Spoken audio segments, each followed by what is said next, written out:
Good morning बेटा। हम अपना सिविक्स का 5th चैप्टर कर रहे थे, वुमेन चेंज द वर्ल्ड। उस दिन बारिश की वजह से आपको वीडियो सेंड की गई थी। जिस बच्चे ने वो वीडियो नहीं देखी है उसे वो देखनी पड़ेंगी, तभी आगे की स्टोरी समझ आएगी।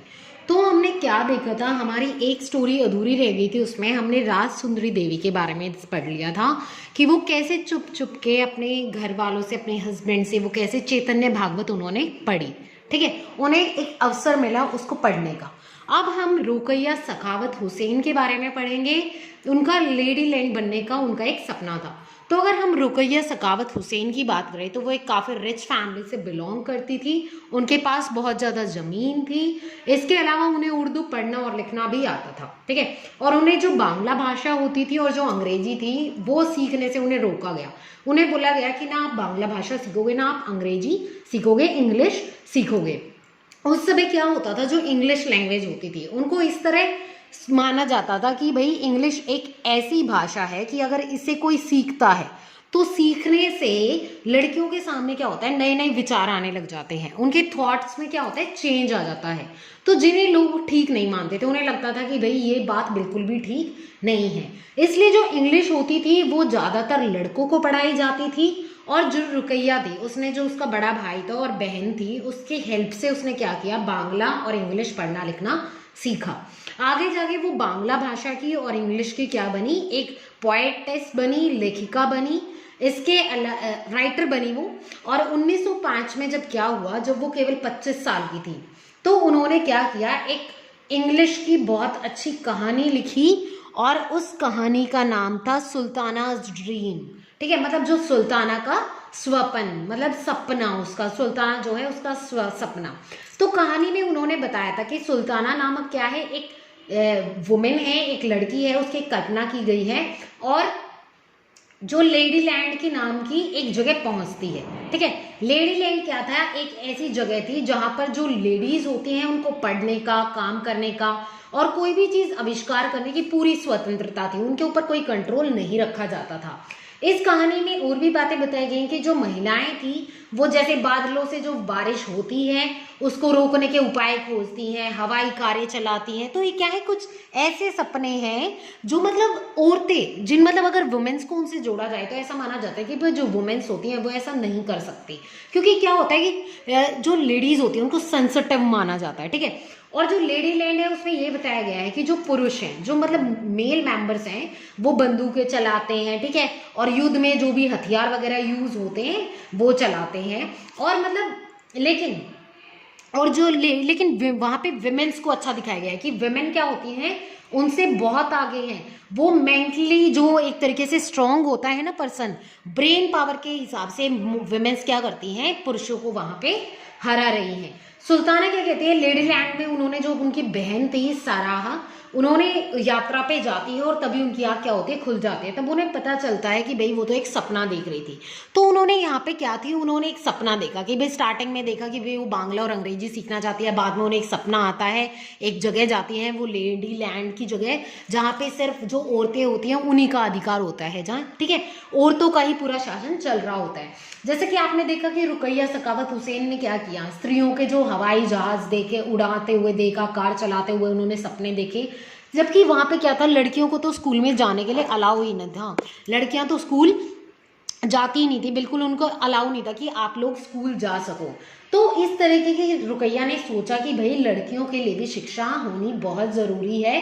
तो उन्हें क्या था, वो खुद शिक्षित हो गई लेकिन उन्हें वो सेटिस्फाई नहीं हुई उससे। उन्हें ये लगा कि भाई ऐसे कैसे हो सकता है, मैं चाहती हूँ कि बाकी लड़कियां भी पढ़े, वो भी अपने सपने देखें, अपनी ज़रूरत पूरी करें, उन्हें भी एक पावर मिले। तो 1910 में उन्होंने क्या किया, उन्होंने कोलकाता में लड़कियों के लिए एक स्कूल खोला जो आज भी क्या कर रहा है, लड़कियों के लिए काम कर रहा है। अब हम आगे कंटिन्यू करते हैं अपना next topic, school and education today. कि आज के समय में अगर हम देखें तो स्कूल कैसे हैं, वहाँ की शिक्षा कैसी है। Today both boys and girls attend school in large number. आज के समय में क्या होता है, जो लड़के होते हैं लड़कियां होती हैं वो बड़ी संख्या में क्या करती हैं, एजुकेशन प्राप्त कर रहे हैं। Yet as we will see there still remain differences between the education of boys and girls. लेकिन फिर भी क्या है, जो लड़के और लड़कियों की शिक्षा है उनमें हमें डिफरेंसेस देखने को मिलते हैं। India has a census every 10 years which count the whole population of the country. हर 10 साल बाद क्या होता है, देश की जनसंख्या काउंट होती है, मतलब वहां पे रहने वाले लोगों की, जो लोग हैं उनकी गणना होती है कि भाई कितने लोग किस एरिया में रह रहे हैं। It also gather detail information about the people living in India, their age, schooling, what they work to do and so on. तो उसमें क्या होता है, हर एक चीज इंक्लूड की जाती है कि भाई कितने बच्चे स्कूल जाते हैं, आपकी फैमिलीज में जो मेंबर्स हैं वो क्या काम करते हैं, क्या काम काज है उनका, ये सारी चीजें। We use this information to measure many things. हम इस को क्या कर सकते हैं, इस इन्फॉर्मेशन को हम बहुत सारी चीज़ों का पता लगा सकते हैं इस इन्फॉर्मेशन से। जैसे कितने लोग पढ़े लिखे हैं, कितनी औरतें पढ़ी लिखी हैं, कितने मैन पढ़े लिखे हैं। तो अकॉर्डिंग टू 1961 सेंसस, 1961 में क्या हुआ था, जो वहाँ की जनसंख्या है उसके अकॉर्डिंग जो about 40% of all boys and main were illiterate. तो उसमें ये पता चला कि लगभग 40% जो पुरुष हैं या लड़के हैं वही शिक्षित थे, और बाकी क्या थे, जिनको तो मतलब इतना कि वो कम से कम अपना नाम लिख सके, इतने वो शिक्षित थे। Compare to just 15% of girls and women, जबकि 15% क्या थी, जो लड़कियां थी या स्त्रियां थी सिर्फ वो शिक्षित थी। तो 40% लड़के या मेन और 15% जो सिर्फ गर्ल्स या वुमेन थी। तो कितना डिफरेंस था उसमें। In the almost recent census of 2011 these figures have grown to 82% for boys and men and 65% for girls and women। लेकिन जब 2011 की अगर हम जनसंख्या अपनी गणना देखें तो उसमें 82% क्या थे, जो मेल मेंबर्स थे, पढ़े लिखे जो लड़के थे, और 65% क्या थी, लड़कियां या वुमेन्स क्या थी, पढ़ी लिखी थी। This means that the proportion of both men and women who are now able to read and write have at least some amount of schooling has increased. But as you also see, the percentage of the male group is still higher than the female group. The gap has not gone away. तो इसमें क्या है, यही बताया गया कि भाई लड़के धीरे धीरे हमने देखा कि 1961 में 40% और फिर जाके 82% और वहाँ पे 15% और फिर 65%। तो अंतर तो कम होता आ रहा है, लेकिन फिर भी हम देखें लड़के और लड़कियों में तो काफ़ी डिफरेंस देखने को मिल रहा है। लेकिन अगर इसी तरीके से चलता रहा तो धीरे धीरे क्या होगा, ये डिफरेंस कभी भी कम होने वाला नहीं है। क्यों? क्योंकि भेदभाव क्या है, बढ़ता जा रहा है। लड़कियों को आज भी उनके अकॉर्डिंग एजुकेशन लेने से, प्राप्त करने से रोका जा रहा है। Here is a table that shows the percentage of girls and boys who leave school from different societal groups including scheduled caste and scheduled tribe।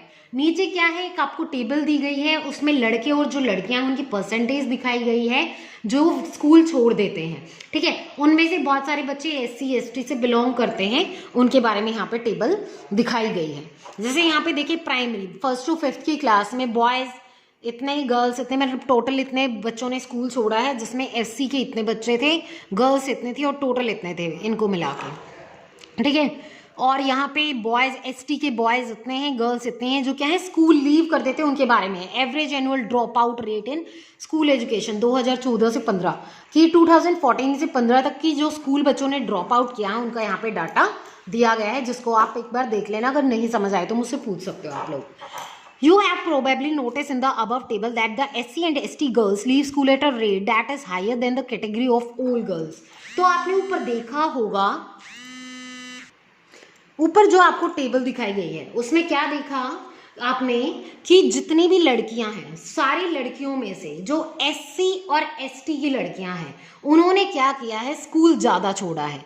ठीक है, जितने ये क्या है, ऑल गर्ल्स यहाँ पे दिखाई गई हैं। लेकिन SC और ST की गर्ल्स को अगर हम देखें तो यहाँ पे देखें 4.20, यहाँ पर 3.88 है और 6.84 सबसे ज़्यादा ST की गर्ल्स हैं जिन्होंने स्कूल छोड़ा है। ठीक है, और इसी तरीके से अपर प्राइमरी में 4.16 में है 6.03। जैसे जैसे क्लास बढ़ती जा रही है ये बच्चे ड्रॉप आउट करते जा रहे हैं, ज़्यादातर इन कास्ट के SC और ST के बच्चे। ठीक है, सबसे ज़्यादा गर्ल्स इनसे निकले हैं, SC और ST कास्ट से। This means that girls who are from Dalit, SC and Adivasi ST background are less likely to remain in school। तो इससे क्या पता चला कि जो SC लड़की SC कास्ट से जो बिलोंग करते हैं, जो लड़कियां, और आदिवासी हैं जो ST कास्ट से बिलोंग करते हैं, वो क्या है, उन्होंने सबसे ज़्यादा स्कूल छोड़ा है। The 2011 census are also found that Muslim girls are less likely than SC and ST girls to complete primary school. While Muslim girl is likely to stay in school for around 3 years, girls from other communities spend around 4 years in school. तो इसमें क्या पता चला, 2001 की अगर हम जनसंख्या को देखें तो उसमें जो SC और ST हैं उन बच्चों के मुकाबले में जो मुस्लिम गर्ल्स हैं वो क्या करते हैं, जो उनकी प्राइमरी एजुकेशन है वो और भी कम प्राप्त कर पाती है। मतलब जो मुस्लिम गर्ल्स हैं वो SC ST वाले बच्चों से भी क्या है, बहुत कम एजुकेशन प्राप्त करती हैं। जो मुस्लिम लड़कियां हैं वो स्कूल में सिर्फ 3 वर्ष या रह पाती हैं या फिर 4 वर्ष रह पाती हैं, उसके बाद क्या कर देती हैं, वो स्कूल लीव कर देती हैं, वो ड्रॉप आउट कर देती हैं स्कूल से। यहाँ मुस्लिम गर्ल्स की बात हो रही है। There are several reasons why children from Dalit, Adivasi and Muslim communities leave school. इसके बहुत सारे रीजन हैं कि जो दलित हो गए या फिर आदिवासी हो गए, मुस्लिम हो गए, वो स्कूल क्यों छोड़ रहे हैं। In many parts of our country, especially in rural and poor areas, there may even be proper school no teachers who teach on regular basis. कि अगर हम देखें तो बहुत सारे ऐसे इलाके हैं जहाँ पे क्या है, सिचुएशन बहुत ज़्यादा ख़राब है कि भाई रेगुलर बच्चे स्कूल नहीं जा पा रहे हैं, वहाँ पे प्रॉपर स्कूल्स नहीं है, वहाँ पे अच्छे टीचर्स नहीं है जो उन्हें पढ़ा पाए। ठीक है, इसके अलावा जो स्कूल है उनके घर के पास नहीं है, उनके स्कूल उनके घर से बहुत ज़्यादा दूरी पे हैं, जिस वजह से क्या है वो स्कूल में प्रॉपर एजुकेशन नहीं ले पा रही हैं। तो उसके बाद क्या है, बहुत सारे स्कूल क्या है उनके घरों से बहुत ज़्यादा दूर हैं, जिसकी वजह से वो वहाँ तक नहीं जा पाती हैं। And there is no transport like buses और वैन्स। इसके अलावा वहाँ पे जो ट्रांसपोर्ट का सिस्टम है बसेस का या वैन्स का, वहाँ तक अवेलेबल नहीं है कि वो जा सके। Parents may not be willing to send their girls to school. इसके अलावा जो पेरेंट्स हैं उनकी इच्छा भी नहीं है कि वो अपने बच्चों को स्कूल में भेजे। Many families are too poor. बहुत सारी फैमिलीज ऐसी हैं जो काफ़ी गरीब हैं और अपने बच्चों को अच्छी एजुकेशन नहीं प्रोवाइड कर पा रहे हैं। Boys may get preference in this situation. जो लड़के हैं उनको क्या है, इंपॉर्टेंस मिल जाती है, वो स्कूल चले जाते हैं क्योंकि ये माना जाता है कि कल को लड़का क्या करेगा, घर संभालेगा। Many children also leave school because they are discriminated against by their teacher. बहुत सारे बच्चे स्कूल इस वजह से छोड़ देते हैं क्योंकि उनके टीचर्स उनके साथ अच्छा बिहेव नहीं करते हैं, उनके साथ भेदभाव होता है। और इसके अलावा उनके क्लासमेट क्या करते हैं, भेदभाव करते हैं। जैसे कि आपने ओम प्रकाश वाल्मीकि के बारे में पढ़ा था। ओम प्रकाश वाल्मीकि को क्या किया जाता था कि भाई वो स्कूल का प्लेग्राउंड पूरा साफ करते थे, उन्हें क्लास में बिल्कुल लास्ट में बैठाया जाता था, एंड में वो पूरा दिन ग्राउंड साफ करते रहते थे। जैसे ही उनके पापा ने देखा, उन्होंने बोला कि बेशक से हम छोटी जाति से बिलोंग करते हैं लेकिन आप इस तरीके से हमारे साथ बिहेव नहीं कर सकते हो, लेकिन मेरा बेटा जरूर स्कूल में पढ़ेगा।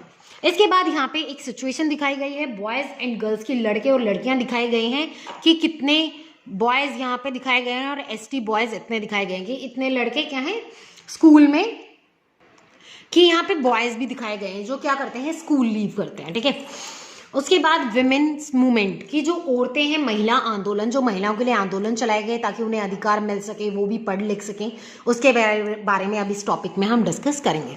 अगर हम विमेन्स मूवमेंट की बात करें, women and girls now have the right to study and go to school. अब विमेन्स को और गर्ल्स को क्या राइट मिला हुआ है कि वो पढ़ भी सकते हैं और स्कूल भी जा सकते हैं। There are other spheres like legal reform, violence and health where the situation of women and girls have improved. तो बहुत सारे और भी एरियाज हैं जहाँ पे क्या है, जैसे बहुत सारे लीगल रिफॉर्म, मतलब बहुत सारे कानूनी सुधार लाए गए हैं, हिंसा से रिलेटेड, स्वास्थ्य से रिलेटेड। तो इन एरियाज को भी अगर देखें तो इन एरियाज में भी क्या है, सिचुएशन बहुत ज़्यादा सुधरी है। किनकी, विमेन्स की। These changes have not happened automatically. ये changes automatically नहीं हुए हैं। Women individually and collectively have struggled to bring about these changes. तो women's ने क्या किया है, अकेले या फिर बहुत सारे लोगों को एक साथ मिला के कैंपेनिंग करके, आंदोलन चला के क्या किया है, ये बदलाव लाने की कोशिश की है। This struggle is known as women's movement. तो जो ये स्ट्रगल है, ये संघर्ष है, वुमेन्स मूवमेंट या महिला आंदोलन के नाम से जाना जाता है। Individual women and women's organization from different part of country are part of movement. एक अकेली महिला या बहुत सारे अलग अलग ऑर्गेनाइजेशन होते हैं जिनमें वुमेन शामिल होती हैं, मिलके क्या करती हैं, बहुत सारे आंदोलन चलाती हैं। Many man support the women's movement as well. बहुत सारे पुरुष भी होते हैं जो इन महिलाओं के आंदोलनों को क्या करते हैं, स्वीकार करते हैं या फिर इन्हें सपोर्ट प्रदान करते हैं। The diversity, passion, efforts of those involvement make it very vibrant movement. तो इस तरीके से जो हमें लोगों की मेहनत दिखती है, उनकी निष्ठा दिखती है और क्या है, उनमें जो अगर हम उनकी फीचर्स को देखें तो ये मूवमेंट को, किसी भी आंदोलन को एक जीवंत आंदोलन बना देती हैं। Different strategies have been used to spread awareness. इसके अलावा अलग अलग तरीके अपनाए जाते हैं जिससे जागरूकता फैलाई जाती है लोगों में। इसके अलावा जो भेदभाव होता है उसके लिए लड़ाई की जाती है और न्याय दिलवाया जाता है। Here are some glimpses of this struggle. अब इस स्ट्रगल के कुछ झलकियां आपको दिखाई जाएंगी, या उनके बारे में मैं अभी आपको बताऊंगी।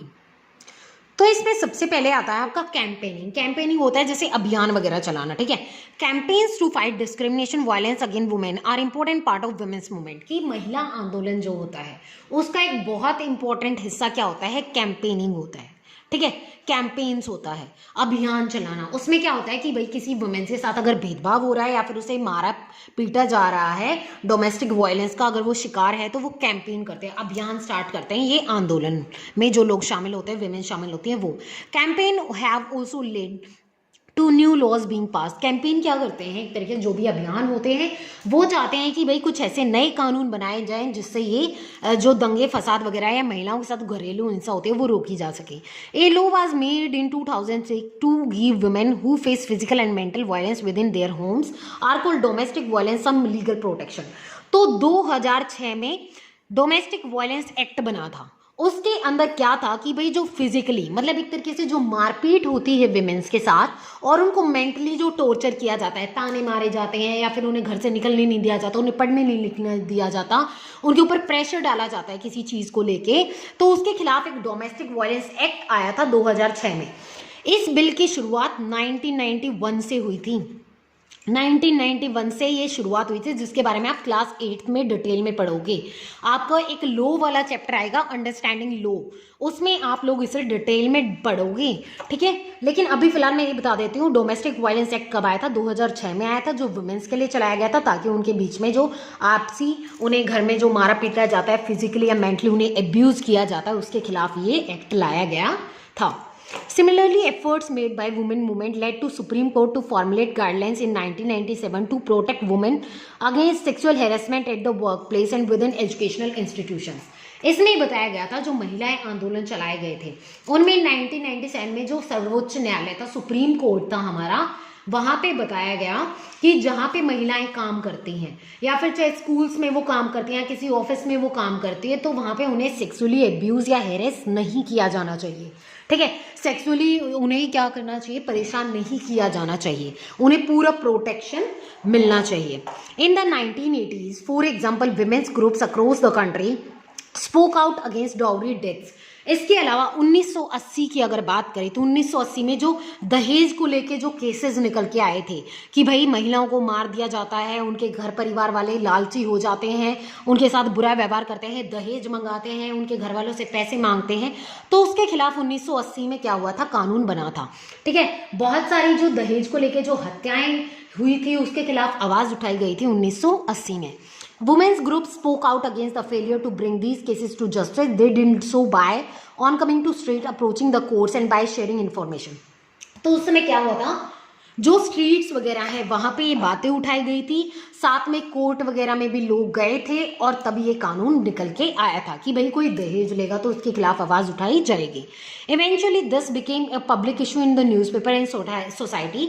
धीरे धीरे क्या हुआ, ये एक पब्लिक इशू बन गया, पूरी पब्लिक के लिए इशू बन गया कि भाई जो न्यूज़पेपर्स वगैरह उनमें भी ये बातें छपने लग गई और सोसाइटी में भी इसे बहुत इंपॉर्टेंट माना गया कि भाई आप किसी से भी दहेज नहीं मांग सकते हो। इसके अलावा दहेज के खिलाफ भी कानून बने, ठीक है, और पनिशमेंट भी दी जाने लगी कि भाई जो दहेज मांगेगा उसके लिए पनिशमेंट दी जाएगी। अब हम यहाँ पे आगे डिस्कस करते हैं Satya Rani, an active member of women's movement sitting on the steps of supreme court surrounded by files gathered during the course of long legal battle to seek justice for her daughter who were murdered for dowry. तो इसमें ये बताया गया है सत्या रानी नाम की एक महिला है जो महिला आंदोलनों में क्या रही थी, काफी एक्टिव सदस्य थी वो, उनकी बेटी को क्या किया था, दहेज लेने के लिए मार दिया गया था। तो वो न्याय मांगने के लिए सुप्रीम कोर्ट पे जाती हैं और वहां पे उन्होंने जो अपनी फाइल्स वगैरह हैं वो उन्होंने दिखाई थी, ठीक है, काफ़ी फाइल्स वगैरह वो वहाँ पे लेके गई थी। यहाँ पे उनको दिखाया गया है, ये फाइल्स रखी हुई हैं और ये बैठी हुई हैं जिनकी बेटी को दहेज के लिए मार दिया गया था। आगे डिस्कस करते हैं, आगे रेजिंग अवेयरनेस की जागरूकता फैलाना। An important part of women's movement work is to raise public awareness on women right issues. कि जो एक कैंपेन्स होते हैं या फिर जो वुमेन मूवमेंट्स होते हैं, जो महिलाओं के लिए आंदोलन चलाए जाते हैं, उसमें मेन मुद्दा क्या होता है कि जो वुमेन्स है उनके बीच में जागरूकता फैलाई जाए कि भाई आपका अपना हक भी है, आप अपने हक के लिए लड़ो, आपके अपने अधिकार हैं। Their message has been spread through street plays songs and public meetings. इस मैसेज को उन तक कैसे पहुंचाया जाता है कि नाटक किए जाते हैं गलियों में, ठीक है, नुक्कड़ नाटक किए जाते हैं, इसके अलावा मीटिंग्स होती हैं और इसके अलावा गीत वगैरह ऐसे बनाए जाते हैं, जैसे बेटी बचाओ बेटी पढ़ाओ आंदोलन से रिलेटेड भी क्या है सॉन्ग्स वगैरह बने हुए हैं, ठीक है। और साथ में आपकी इससे भी क्या होता है, आपके स्कूल्स में भी फंक्शंस वगैरह इन पे कराए जाते हैं या फिर आप लोग पोस्टर्स वगैरह भी बनाते हो। ऐसा क्यों? ताकि अवेयरनेस फैलाई जा सके। फिर है प्रोटेस्टिंग। प्रोटेस्टिंग में क्या होता है? विरोध करना। The women's movement raises its voice when violations against women take place, or for example when a law or policy acts against their interests. Public rallies, demonstrations are very powerful way of drawing attention in justice. जब क्या होता है, महिलाओं को लगता है कि भाई उनके जो राइट हमसे छीने जा रहे हैं, ठीक है, या फिर उनके राइट का वायलेट किया जा रहा है, ठीक है, उनसे उनके राइट को वायलेट किया जा रहा है, उनको नष्ट किया जा रहा है, उनका उल्लंघन किया जा रहा है, तो वो कानून के अकॉर्डिंग क्या कर सकते हैं? महिला आंदोलन में भाग ले सकते हैं। महिला आंदोलन में जाके वो रैलियां निकाल सकते हैं, ठीक है, पब्लिक रैलीज निकाल सकते हैं, इसके अलावा प्रदर्शन वगैरह कर सकते हैं। तो इससे क्या होगा कि जो देश की सरकार है उन तक भी ये बात पहुंचती है, और जब उन तक ये बात पहुंचती है तो वो इसके खिलाफ कुछ ना कुछ स्टेप जरूर उठाते हैं। तो प्रोटेस्ट करना भी इसमें एक चीज शामिल है। लास्ट टॉपिक आपका आता है शोइंग सॉलिडेरिटी। तो इसमें ये बताया गया है सॉलिडेरिटी क्या होता है कि बंधुत्व, ठीक है, मतलब आपस में भाईचारा दिखाना, ठीक है। The women's movement is also about showing solidarity with other women in causes. तो इसमें ये बताया गया है जब औरतों को न्याय नहीं मिलता है तो औरतें क्या होती है, एक दूसरे के साथ मिल जाती हैं, ठीक है, एक दूसरे के साथ क्या करती हैं, एक दूसरे की फीलिंग्स को समझती हैं, ठीक है। तो यहाँ पे जो ये नीचे दिखाया गया है, ये 8 मार्च की एक पिक्चर दिखाई गई है, जो इंटरनेशनल वुमेन्स डे सेलिब्रेट होता है 8 मार्च को। ये क्वेश्चन भी मैं आपसे डाल सकती हूँ आपके टेस्ट वगैरह में। इंटरनेशनल वुमेन्स डे कब मनाया जाता है? 8 मार्च को मनाया जाता है। Women all over the world come together to celebrate and renew their struggles. तो इसमें जो औरतें हैं वो एक साथ आगे आई हैं, वो जश्न मना रही हैं, और साथ में जो स्ट्रगल है उस स्ट्रगल को वो लोगों को बताना चाहती हैं कि हम कितनी मुश्किल से अपने हक के लिए लड़े हैं। जो ये इधर पिक्चर दिखाई गई है, ये 14 अगस्त की पिक्चर है, जो बाघा बॉर्डर है जहाँ पे भारत पाकिस्तान की सीमा है, वहाँ पे हजारों लोग इकट्ठा होते हैं, ठीक है। तो वहाँ पे एक कल्चरल प्रोग्राम वहाँ पे चल रहा था। उस बीच में भारत और पाकिस्तान के लोगों ने क्या किया था, आपस में भाईचारा प्रदर्शित करने के लिए, बंधुत्व प्रदर्शित करने के लिए औरतों ने एक साथ मोमबत्तियां जला के उठाई थी, ताकि ये दिखाया जा सके कि भाई बेशक से भारत पाकिस्तान अलग है लेकिन यहाँ की वुमेन्स एक साथ मिलकर अपने हक के लिए लड़ रही हैं। इसके साथ ही आपका चैप्टर फिनिश होता है। सिविक्स का चैप्टर भी आपका फिनिश हो जाता है, सिलेबस भी फिनिश हो जाता है। अब बची आपकी हिस्ट्री फिनिश होते ही आपके असाइनमेंट्स आपको सेंड किए जाएंगे एसएसटी के, जो आपको करने हैं, ठीक है। और इसके अलावा आपको मैथ्स वगैरह भी मैं कराऊंगी।